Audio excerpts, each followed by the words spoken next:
Good morning. I hope everybody is doing well out there.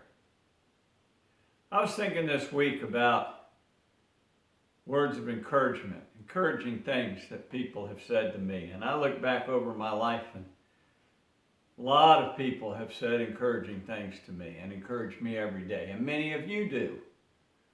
But I've had coaches, I've had senior NCOs in the military, my father, family, friends, and people at church, people in school, people everywhere say things that are encouraging to us.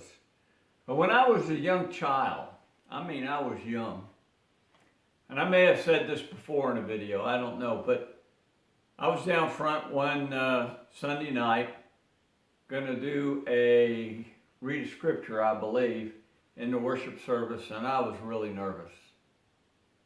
A friend of mine, well, he's a lot older than me, really a friend of my father's, sat down next to me. His name was Joe Faulkner. Joe looked over at me and he said, "You nervous?" I said, "Yeah."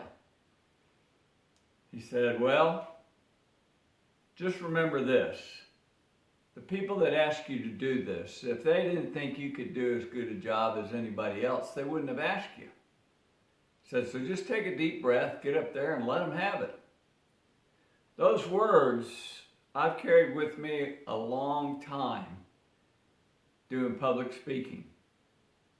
They were encouraging to me at the time because I respected Joe and thought a lot of him.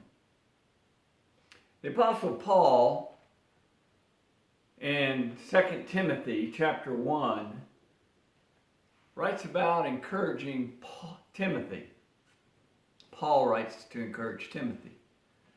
I want to begin reading today in chapter 3 though, because I believe this is what Paul is trying to encourage Timothy to be ready for, or part of what he's trying to encourage him to be ready for.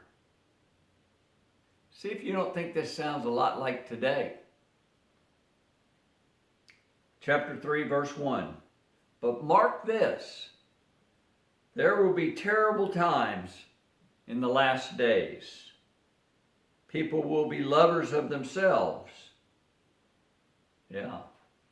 "Lovers of money, boastful, proud, abusive, disobedient to their parents, ungrateful, unholy, without love, unforgiving, slanderous, without self-control, brutal, not lovers of good, treacherous, rash, conceited, lovers of pleasure rather than lovers of God, having a form of godliness but denying its power.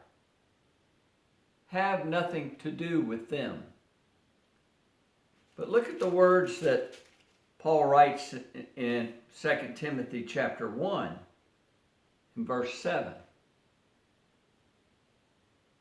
"For God did not give us a spirit of timidity, but a spirit of power, of love, and of self-discipline."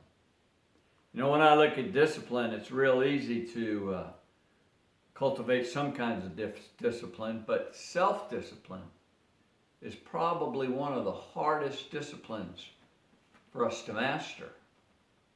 And yet Paul tells us that God has given us the spirit of self-discipline. Be good, be safe, stay well out there.